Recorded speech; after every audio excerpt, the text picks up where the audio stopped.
ہمارے سلسلہ مقدسہ میں ایک سلسلہ علویہ ہے جو اعلیٰ حضرت فاضل بریلوی کو حاصل تھا. شاہ عبدالعزیز صاحب محدث دہلوی رحمۃ اللہ تعالیٰ علیہ نے بڑا لکھا مولا علی کی شان پہ، حضرت علی پہ کلام، ان کا ذکر، ان کے تذکرے اس قدر فنا ہو گئے کہ ہر وقت ذکر علی کرتے. فرماتے ہیں مجھے خواب میں حضرت علی کا دیدار ہوا، انہوں نے مجھے بیعت فرمایا اور مجھے اپنے سلسلہ مبارکہ میں اجازت دی. تو شاہ صاحب رحمت اللہ علیہ فرمایا کرتے تھے کہ میں نے وہ بہت کم لوگ ہیں جن کو پھر ان میں بیعت فرمایا جاتا ہے، تھوڑے چند لوگ، اور ان کو سلسلہ مبارکہ میں اس میں چند لوگ ہیں. اعلیٰ حضرت کے بعد شاہ علیہ رسول ہیں، شاہ علیہ رسول کے بعد شاہ عبدالعزیز محدث دہلوی میں وہ ڈائریکٹ مولا علی شیر خدا سے بیعت. تو مطلب یہ ہے کہ کام شکوک و شبہات سے نکلیں. قرآن نے کہا لا ریب فی، قرآن میں شک البتہ وَإِن كُنتُمْ فِي رَيْبٍ مِّمَّا نَزَّلْنَا عَلَىٰ عَبْدِنَا، بندے کچھ شک کرتے ہیں، اگر انہیں شک ہو تو وہ اس طرح کریں کہ فاتوا بسورۃ من مثلی، پھر اس کی مثل ایک صورت لے کے آئیں، اور وَادْعُوا شُهَدَاءَكُم مِّن دُونِ اللَّهِ إِن كُنتُمْ صَادِقِينَ، سارے بے شک اپنے حمایتی بلا لیں اگر وہ سچیں. شک والی دنیا سے باہر نکل آئیں، حقیقت والی دنیا کو قبول کریں. شکوک و شبہات کا ازالہ نہیں ہوتا، شک دوسرے شک کو جنم دیتا ہے، نقص دوسرے نقص کو جنم دیتا ہے، غلطی دوسری غلطی کو جنم دیتی. اور انسان جب تک شکوک، میں نے آپ کو کہہ دیا کہ ہر گھر بس سکتا ہے، ہر گھر، ہر عورت کے صحیح ہونے کی امید ہوتی ہے، پر جس بی بی کو اپنے خاوند کے کردار پہ شک ہو وہ بیوی کبھی مطمئن نہیں. ہر گھر بس جاتا ہے، لیکن جس خاوند کو اپنے بیوی کے کردار پہ شک ہو جائے اس کا کبھی اس کے ساتھ سلوک مخلصانہ. شکوک والی زندگی بیماروں کی زندگی ہے، شکوک والی زندگی بیماروں کی زندگی، کمزوروں کی زندگی، بزدلوں کی زندگی. اس لیے حقیقت والی چیز جب تک آپ کے پاس کوئی چیز کلیئر ہو کے نہیں آتی. شریعت اسلامیہ نے بہتان کی سزا رکھی 80 کوڑے. پتہ ہے آپ کو، جس نے ایسے ہی بہتان لگا دیا، دلیل ہی کوئی نہیں، ایسے ہی کہہ دیا کہ جی وہ مجھے شک ہے، جی انہوں نے ایسے کیا، فرمایا اسے کوڑے مارو. شک کی بنیاد پر بہتان ترادی کرتا ہے، کوڑے کی سزا رکھی، 80 کوڑے مارو اس ظالم. یہ شک کر رہا ہے اس کو جب اس کے پاس دلیل ہی کوئی نہیں. یہاں بڑے بندے ہیں بات کر دیتے ہیں، کہتے ہیں جی وہ ایسا ہوا ہوگا، میں نے ایسا دیکھا تھا، ہوگا، کیا تھا، ممکن ہے. تو یہ شکوک ہے. اس شکوک، یہ سامنے والے کا کچھ بھی نہیں بگڑتا، اس بیچارے کا کیا بگڑنا ہے. یاد رکھیں بڑی خوبصورت بات یہاں حضرت عبداللہ ابن مسعود کی. آپ فرمایا کرتے تھے جب کسی بندے پر بندے شک کرتے ہیں اور ناجائز شک کرتے ہیں، اللہ اس کی عزتوں میں اضافہ فرما دیتا ہے، اللہ اسے شانیں عطا کرتا ہے. اپنی زندگی کو بیماریوں سے نکالنے، یہ روحانی بیماری ہے شک، اس سے باہر آنا. یہ ظلم ہے. اولیاء پہ بھی شک، صوفیاء پہ بھی شک، علماء پہ بھی شک، ہر بندے پہ شک، کوئی صحیح نہیں، سارے غلط، میں اکیلا صحیح. اس شک سے باہر آ جائیں.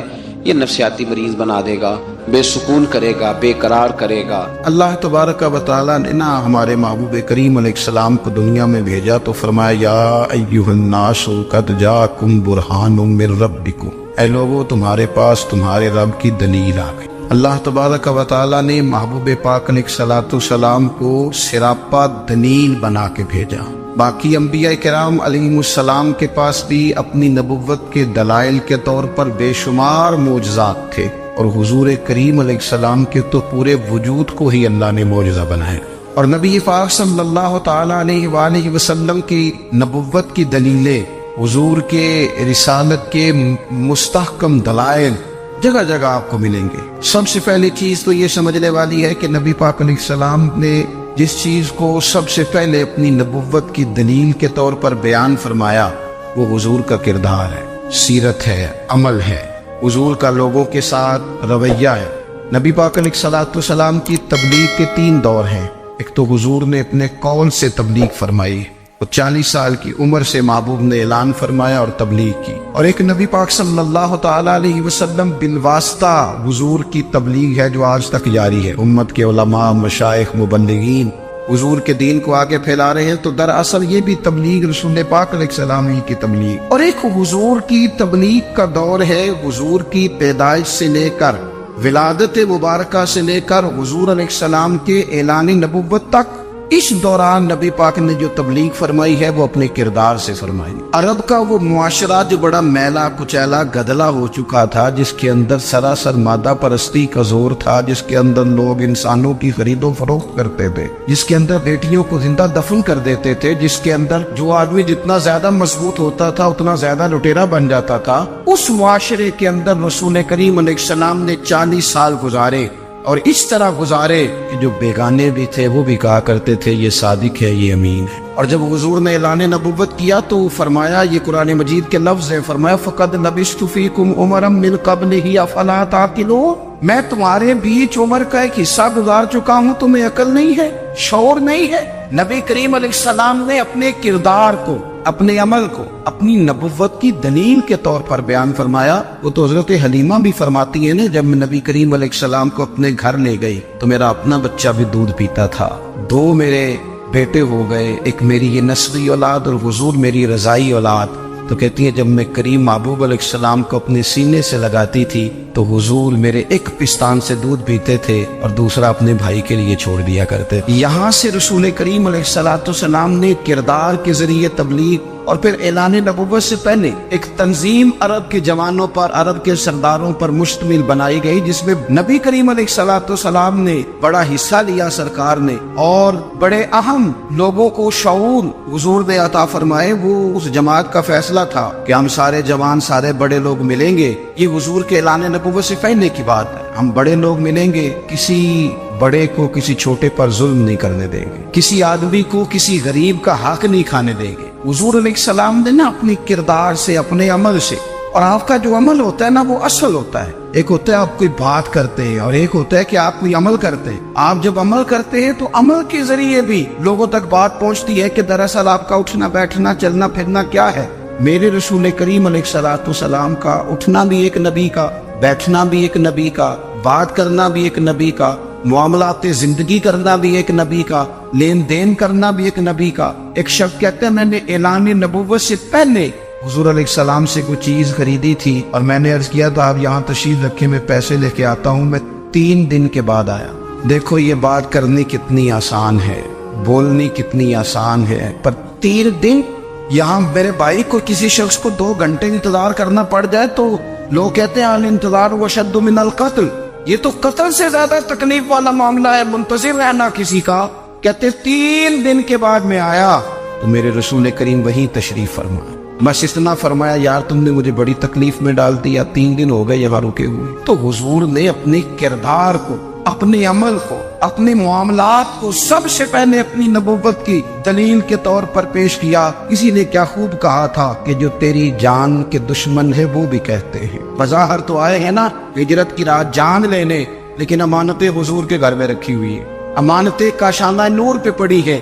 وہ جو تیری جان کے دشمن ہے وہ بھی کہتے ہیں کہ امین تو ہے اور صداقت کی آبرو تو ہے۔ تو پہلے کردار، پھر دوسری بات اللہ تعالیٰ نے اپنے محبوب علیہ السلام کو اپنا مطلق نائب بنا کر، اپنا محبوب اعظم بنا کر، ایسے ہی سارے انسانوں کے بارے میں کہا وَإِذْ قَالَ رَبُّكَ لِلْمَلَائِكَةِ إِنِّي جَاعِلٌ فِي الْأَرْضِ خَلِيفَةً، میں زمین میں اپنا نائب بنانے والا ہوں۔ لیکن حضور علیہ السلام تو محبوب ہے نا، حضور کی نیابت تو محبوبیت کے درجے پر فائز ہے۔ تو رسول پاک کو رب کریم نے اس طرح کا بنا کے بھیجا کہ حضرت عبداللہ ابن رواحہ رضی اللہ تعالیٰ عنہ بیان فرماتے ہیں کہ اگر حضور کوئی معجزہ نہ بھی دکھاتے، نبی کریم علیہ السلام سے کوئی اعجاز لوگ نہ بھی دیکھتے، تو محبوب کا تو چہرہ ہی اس طرح کا تھا، لوگوں نے دیکھتے جانا تھا اور کلمہ پڑھتے جانا تھا۔ لیکن باوجود اس کے میرے رسول پاک کا اعجاز یہ ہے، کمال یہ ہے کہ حضور کبھی اشارہ کر دیں تو چاند 2 ٹکڑے ہو جائے، کبھی دعا مانگ دیں تو ڈوبا ہوا سورج واپس آ جائے،